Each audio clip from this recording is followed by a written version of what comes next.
Hey, good evening, everyone, and thank you for joining tonight's live stream. Really excited to give you a few updates on some of the work that we've done since the last live stream with Cherry Willow. And we have a partner that will hopefully be joining us, running a little bit behind. And I'm really excited, and I'll kind of tease that and be able to introduce him. He is one of our current Cherry Willow partners and collaborators, and we are really excited to spotlight the incredible work that his organization is doing with in conjunction with us here at Cherry Willow. So really one of the most exciting things that we've been able to get done since our last live stream was we actually launched our documentary. So as many of you know, I biked from Sacramento to San Diego in July. It was a 715-mile bike ride that I did over the course of 9 days. And along the way, we met with 7 different nonprofits, spoke to their executive directors, spoke to some of the people that they service, some of the staff members there, with really the goal of just highlighting the incredible work that they do in their communities. And that was really the entire goal of my ride, was to inspire people to take action in their community, highlight some of the amazing organizations that are working not only in the homelessness space, but also, we met with food banks, we met with youth organizations, and there are so many wonderful nonprofits that are operating in communities across the country, and their work is more important now than ever before. So that is really everything that we do at Cherry Willow, is to empower those organizations. We obviously use Apparel to help them connect their brand, grow their brand locally in the communities, and get more people interested, engaged, and involved in not only supporting those nonprofits, but in telling the stories of why they do that. Not only does that highlight the benefits for the people that nonprofit service, but it also highlights the organization's benefit to the community as a whole. And that's something, particularly in the homelessness space, that we work to address, through our merchandise, with some of the humanized, not otherized messaging. And so I'd love to be able to show you a little bit just on the website of some of our recent updates. So if you do want to go check out the documentary, you can find it right here under the mission. So if we go back to the homepage, and we just, internet is buffering there for us. San Diego Hunger Coalition is actually one of our partners. And then if you want to see the documentary in whole, is a Cherry Willow partner, and really put together a wonderful professional a bunch of interviews with some of the founders, and the title for that was Dear America, This is Community. And so you can click right on the website here to watch. There was also, I had the opportunity to be interviewed out in San Diego by Fox. So they came out and actually met me along the ride. This was the last day of the ride, and so I was pretty tired. But we made quite the journey, and so it was really cool to have some coverage there. And I also have my younger brother Sean, who is working on another documentary that's going to almost encompass all of the work that we've done in our first year at Cherry Willow. We are coming up on our 1-year anniversary, which is extremely exciting. So you can see any of the other news appearances that we've had talking about the work that we do, how we help communities, and how we help people experiencing homelessness. And then another area I wanted to share with you all was the collaborations.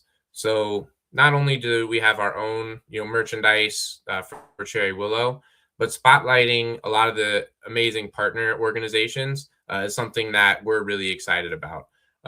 So I wanted to go into a couple in particular here, and I will bring up Dr. Jermaine Jones and Beyond the Hardwood start.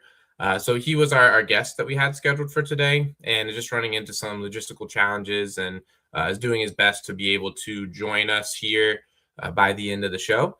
But that's one of the collaborations. And if you are watching and you're a nonprofit or a community impact business, and you would like to learn more about how we collaborate, how we create the apparel collections, please reach out to myself or to Shauna Edwards, as you can see her commenting on LinkedIn.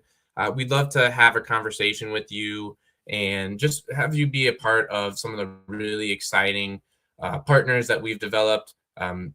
We have, I think, right now about 40 different collaborations with all different types of businesses. So, some of the collaborations that we had on the ride. So San Diego Hunger Coalition, they are featured in the documentary, and ending hunger takes a community is the theme of that shirt. And really, what we saw when we were out in California, meeting with the people that are in the trenches, doing the important work every single day, is there's so many people that rely on these community organizations, and you don't really think about the mass, it's the scale at which they operate. So I believe it was 1 in 4 or 1 in 5 people in San Diego County that relied on food from the food banks in the county. And with SNAP benefits being restricted, that's putting more of a cost burden on people. And all of these systems tie back to homelessness. When you have people having to spend higher levels of their income on food, they're having to face the extremely difficult decision of either buying food for their family or putting a roof over their heads. And so that is a decision that no family should be faced with. And so that was one of the partnerships that you'll see in the documentary when you have a chance to check it out. And now this was, again, youth empowerment. They are based out of San Diego. They are a youth-based organization, and they provide a safe space for students to go after school so that they don't go down the path of gangs. And they have mentors that help these kids that actually, most of them, if not all of them, had experienced some prison or jail time. And once they got out, they wanted to create an organization to be a part of the solution.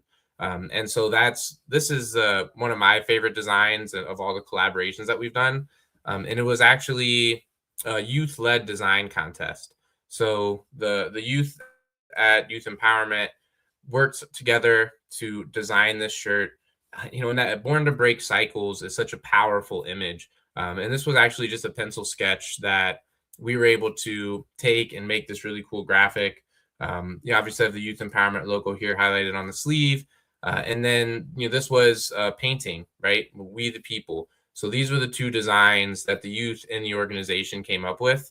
And I love talking about this partnership and this collaboration. They had a gala in November, and they were able to get these shirts featured on the news out there in San Diego. And, art is such an incredible way for people who have been through really challenging circumstances to express themselves. And so we are working to put on similar contests for other organizations, school districts, art collaboratives, where the participants in the program are able to really visualize what the impact of that organization means to them. And then we can create a really cool design that can be widely shared and extremely proud when you're wearing it. And one of our goals is for our apparel to be the first item you're wearing out of the laundry, not just because of how comfortable and the quality of the merchandise that it is, but because of the organization that it represents and because of the story that you want to tell people when they come up to you and they're like, well, what is Born to Break Cycles? What does that mean? And then we can talk about the incredible work that they're doing at Youth Empowerment, providing students an opportunity and a safe space to go after school, providing them a pathway so they can see a sustainable future. And that's really exciting for me to be able to work with organizations like this and to just spotlight the incredible work that they're doing in the community. So in conjunction with some of the other collaborations that we've done, but the humanity, again, Anya was incredible to work with. She came out to Los Angeles and San Diego, and documented the trip. We did just such a, if you watch the documentary, you'll see all of the cuts and just the filming and the framing and the stories that we were able to capture. And so this is a great way to support Anya and her work. And as you can see, compassion is the new revolution. So she is a filmmaker, a documentarian, and focuses on impact stories. So those were some of the collaborations that have been really exciting for us. And in the last few months, we've been working really hard to get this documentary put together. And we're working to launch our Pedal for Progress 2. So if you did want to support the first stride, we had a shirt. I actually designed this one. This baby blue is my personal favorite color, and it was San Diego. And then each of the partners that we met with there on the back. So a really cool way to support the trip. We're working to do Pedal for Progress 2 in Florida. That hopefully will be done sometime in Q1, where I will be biking from Jacksonville down to Miami. So it's only about 400 miles. So that's makes me feel a little better. 715 was a lot, but 400, I feel like that's pretty manageable, and really excited. We have some incredible partnerships down in the Florida area, including partnered with the Coalition to End Homelessness, and so that's some of the things that we've been working on in the interim since this month's show and last month's show. So yeah, I would love it if there are any questions, if you could shout them out in the chat. I see Michael. I appreciate the engagement, and it's amazing the people that we've been able to get connected with since we've been doing this work. It's a really exciting milestone coming up on our 1-year anniversary as being a nonprofit. So a lot of the stuff that we're working on for Q1 is to celebrate that first year, the impact that we've been able to make, and really just give ourselves, and all of the organizations that we've been able to support, continue to spotlight them and the important work that they're doing in their communities. The only other personal note was I do volunteer here locally at a warming center, and it's been really cool to see the mayor of Aurora, John Lesh. He has been so positively enforcing the need for everyone to have a safe, warm place to sleep. They were able to secure, I think it was a $360,000 donation of PPE for the people that are serving at the warming center, for the guests, to make sure that we're not getting sick during these winter months. I actually had the opportunity to go out there last night, and they had an organization, Maddie's Mittens, that is a really cool story, and I'm going to work to tell that story. I met with the dad of the founder of the organization, and it was actually really cool. His daughter at 10 years old did a coat drive, and now 16 years later, it's turned into a mobile shop almost, where they have 2 school buses. They're working on getting a third. And essentially they go out to, homeless shelters, warming centers, food banks, schools, and they allow them to come on the bus. And essentially it's set up where it's just like a clothing store, that you can go in. They have jackets, boots, coats, hoodies, socks, anything that you can imagine that people are needing in these winter months. And so that was a really cool thing to be a part of, to learn about. And one of the things we were sharing is there's so many amazing organizations that are doing incredible work in their communities. I think there's about 1.5 million nonprofits in the country, and they don't get enough shine. And especially with some of the funding restrictions, in the homelessness space, there's been a lot of news recently about HUD and some of the budget cuts, the shift in funding. And so right now it is a crucial time for people experiencing homelessness.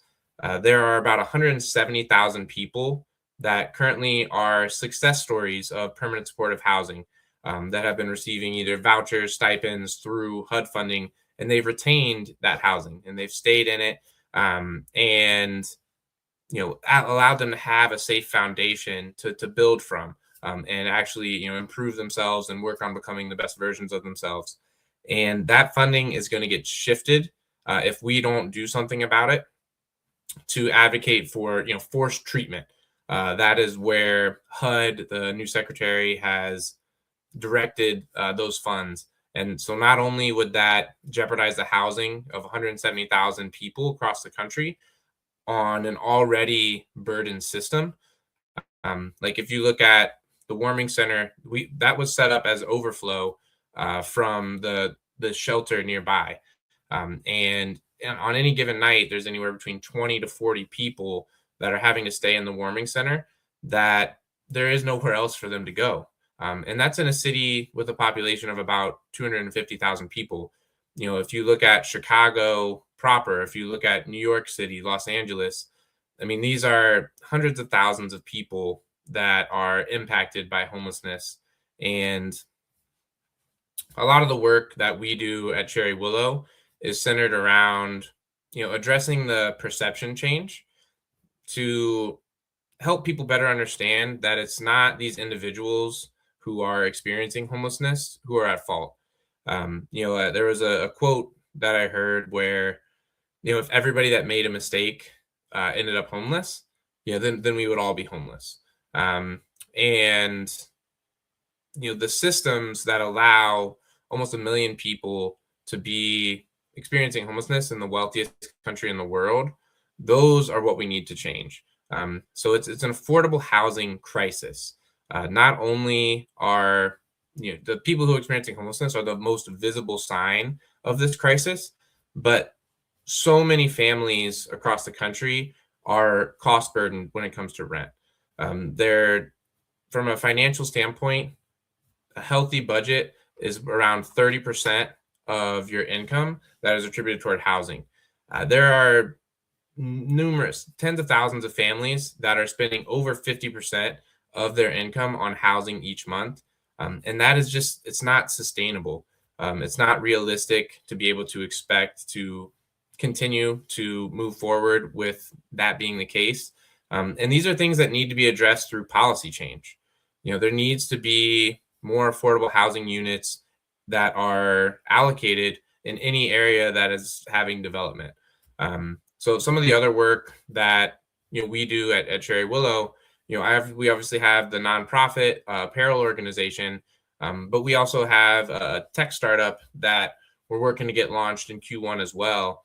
And I'm really excited about that. I'll just kind of tease it a little bit here, and once we get closer to launching, I'll definitely bring it up and have a more in-depth discussion.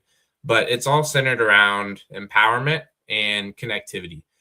So the 5 pillars of homelessness that we've identified, is obviously the first one is housing, right? There's no addressing homelessness without the creation of more affordable housing. But then food insecurity is a big one. Then you have your health, whether that's physical health, mental health. Those are large reasons why people actually become homeless, is they get hurt, they lose their job, they lose their benefits, they have medical bills, medical debt, and then they can't work anywhere else. So then they end up on the streets. Then you have, your mental health, which is prevalent across all levels of society. It's not something that's isolated to people experiencing homelessness, nor is addiction. But those are 2 things that are very common to see and areas that we want to be able to provide support. Then we have transportation. This is a bucket that most people don't think about when it comes to how challenging tasks that seem small or menial can be for someone that's experiencing homelessness. If you don't have a car and you have to get to the DMV to get a document, whether it's a birth certificate, maybe a social security card, driver's license, whatever the case, you need that if you want to even seek employment. But if you don't have a transportation there and you don't have a case manager that you're working with or a local nonprofit that's able to provide that logistical support, that can be a major challenge. And that was again part of the reason why I chose to bike from Sacramento to San Diego, is because that is a form of transportation that is often accessible for people experiencing homelessness, but it can be extremely challenging and burdensome if that is your only form of transportation to be able to maintain a job. Um, if you're watching this, think about how challenging it would be if you had to bike to work, every single day. And then what that would limit you geographically in terms of the opportunities that you even could pursue. So that's the fourth pillar. And then the fifth pillar is education. So when it comes to financial education, understanding credit, helping to establish credit, all of these things are really challenging. And so those are what we built in the technology, is essentially an ecosystem where someone that's experiencing homelessness or needs support with any of these areas, they're going to be able to get connected to someone that is there to support them with this. And they're going to be able to create their own path. And we have a lot of other really cool features and things like that I can discuss once the technology is a little bit further along. But the holistic approach that we're taking at Cherry Willow is really to focus on empowering the people experiencing homelessness and giving them hope, helping them create a path that they can buy into and believe is possible to exit homelessness, and then providing actionable steps that they can take each day to continue walking on that path. And then while being there and supporting them, if they do stumble or if they do take a step back, we're all human and we're all in this together. And so, that's the goal. And, in order to get some of the policy change that's necessary, you have to address the perception. Unfortunately, when it comes to homelessness, it's a very politicized issue. And with the grants pass ruling, which, if you're unfamiliar, was a Supreme Court case where the citizens of Grants Pass came together and advocated for making homelessness illegal. The Supreme Court ruled that it was illegal, and now that has opened the door for municipalities to actually arrest and imprison people simply for not being able to afford a home. And so, like, this system not only is inhumane, but it's also not economical. It's the cost to imprison someone is actually significantly more than the cost to provide that person with housing and then surround them with supportive services. So, that is something that the public really needs to have a better understanding of. And even if, you're not an altruistic person, or you're not someone that, you know, considers themselves to be charitable, just look at the economics of it and understand that there is money being spent supporting these people, regardless of if they're in a shelter, if they're unsheltered, or if they're in housing. And the best way to do it, not only from a humane standpoint, but from an economical standpoint, is to provide that housing. Housing First is a system that has been proven to work at over a 90% rate, but it hasn't scaled to the level that's necessary to be able to make, a massive reduction in homelessness. And that is actually what leads a lot of people in the public to feel like it's not working, because you'll have organizations that are in the space that are only talking about the success that they've had. And that's wonderful. But the reality is, unless there's change at scale when it comes to the creation of affordable housing, these organizations just can't keep up with kind of stopping the funnel. If you want to look at it as a pipe, like all these organizations in the homelessness services space and case management, they're trying to address things at the bottom of the pipeline. Like, they're just trying to stop the leak. They're trying to stop the flow of people that are losing their housing, that they're trying to support people that are currently without housing, and make sure they're connected with, temporary shelter. And so what that means is you're not able to address the upstream problem that is causing all of these people to become homeless in the first place, which again, it ties into the affordable housing crisis across the country. It ties into the medical system, and how you're not able to have healthcare unless you're able to be, working full time. And, a lot of the most profitable organizations and highest revenue organizations in the country have large amount of staff that are relying on, SNAP benefits. The two that I always bring up are Walmart and McDonald's. They are the number one and number two employers that have the highest number of employees on SNAP benefits. And Walmart's the number one revenue organization, I believe, worldwide. And yet they have figured out a way to essentially, subsidize their profit through taxpayer dollars by either not paying their employees enough money so that they qualify for SNAP benefits, not giving them enough hours so they qualify for healthcare benefits. And there's a lot of different ways that a system that's gamed just on profitability are failing the people.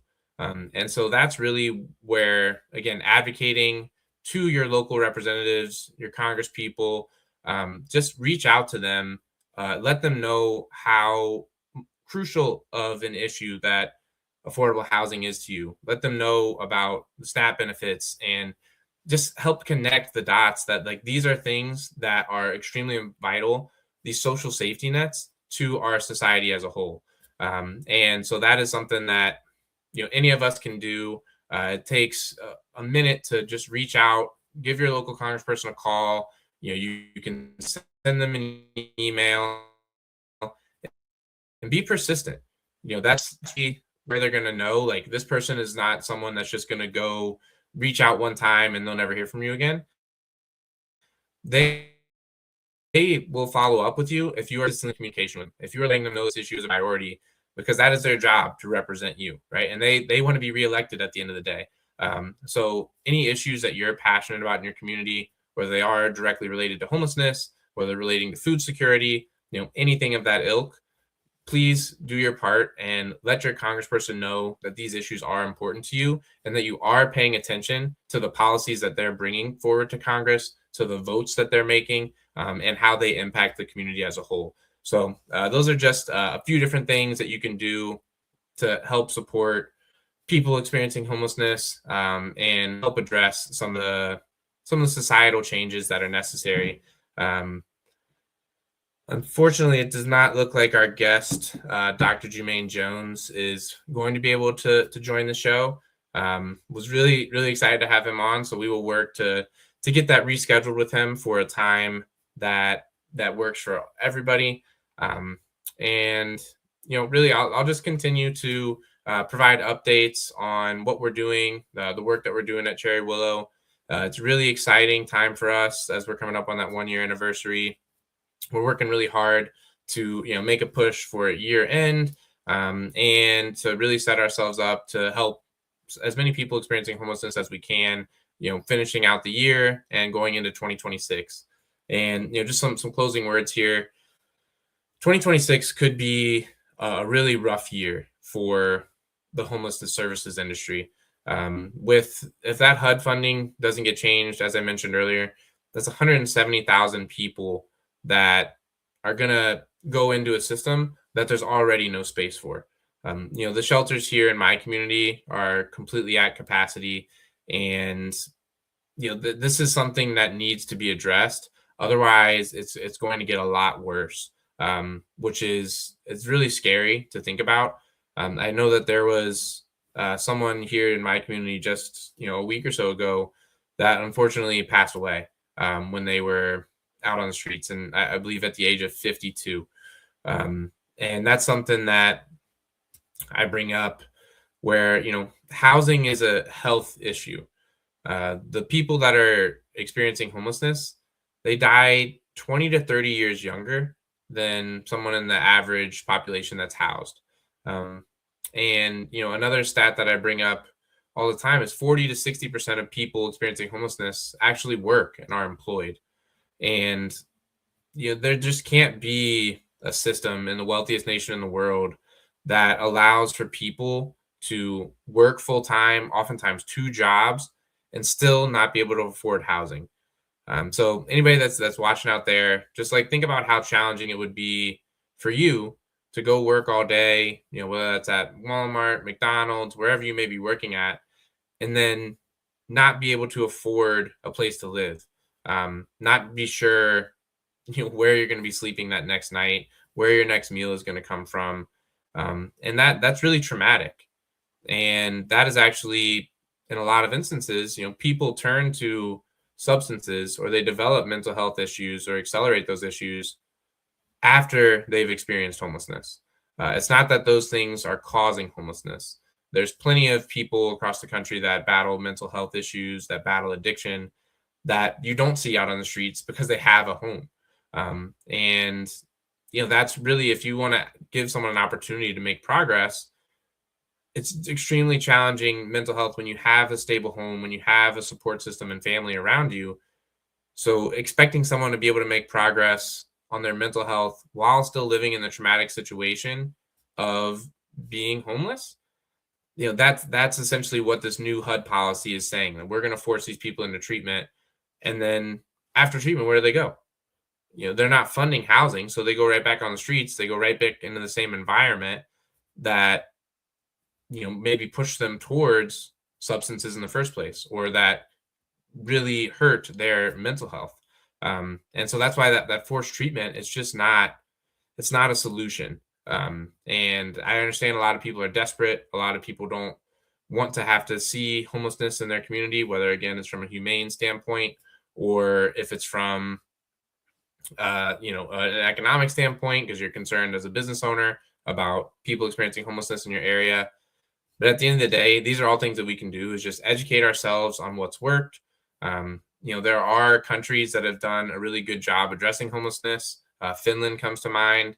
There are municipalities that have done a really good job addressing homelessness, and they all start by just providing that housing first, and giving someone a safe space, which then they can build from. Without that foundation of housing, it's almost impossible to make progress on mental health, workforce development, addiction, any other financial education, just any of these other things that people are dealing with.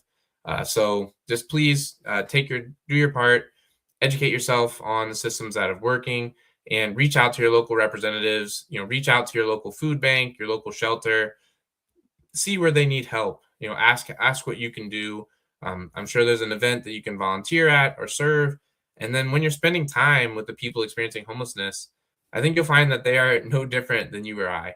Like I said, last night I was at the warming center, and it was so much fun. Like they have an incredible sense of community, and they give each other a hard time, and it's almost reminds me of like siblings or like kids at a school, where it's just this group of people that are together. They've all been through a similar experience, and they're making light of it. There's a lot of laughter, there's jokes, and they're so positive despite maybe enduring some of the most challenging circumstances that you can endure. And so I'm always impressed by the resilience that these individuals show, and just the level of community that they build and how they show up authentically. Even if it's not the best, if they were drunk that day, or if they smoked crack or whatever they did, they own it and they're working on it. And it's just really a fun atmosphere to be in, when you see the people just being themselves and just being authentic, and knowing that we're a part of supporting them and we're working towards addressing some of the systemic causes of homelessness. It always warms my heart. So I appreciate you all watching. Thank you, David, for tuning in. I would love if there is any questions about what we're doing at Cherry Willow. If there's anything about the partnerships, the collaboration around homelessness, any of those things, I would love for any feedback from those of you out there in the audience, because otherwise we are just going to keep on trucking. Great question, Jesse. Thanks for asking. So our partnerships, we can have in a couple of different ways. I don't know if we want to share the screen again, Jesse, and I'll show you a little bit some of the different partners that we have presently. So here we have, these are all of our collaboration partners. So we have, Apparel with each of these partners. The warming center that I spoke about is actually being put on by Becoming Oswego. And so you can see here on any of our price.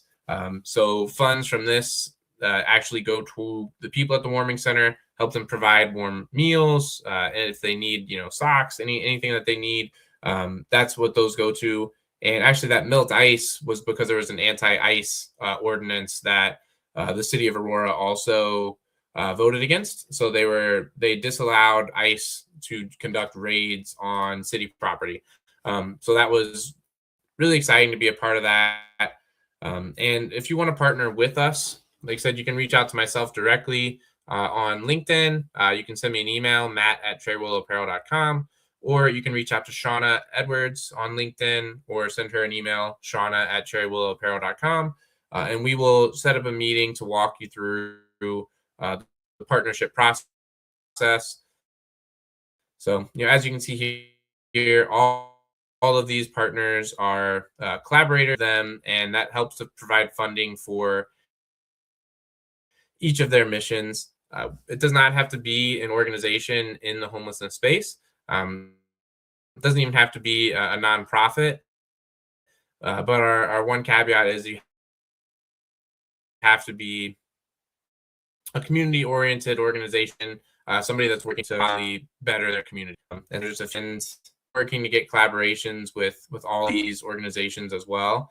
Um, and then we also have, corporate partners. So if you are representing a business and you're looking for a nonprofit for your corporation to support, we can do that by creating different ways, and would love to have a conversation with you, any business representative, to see what a partnership would look like.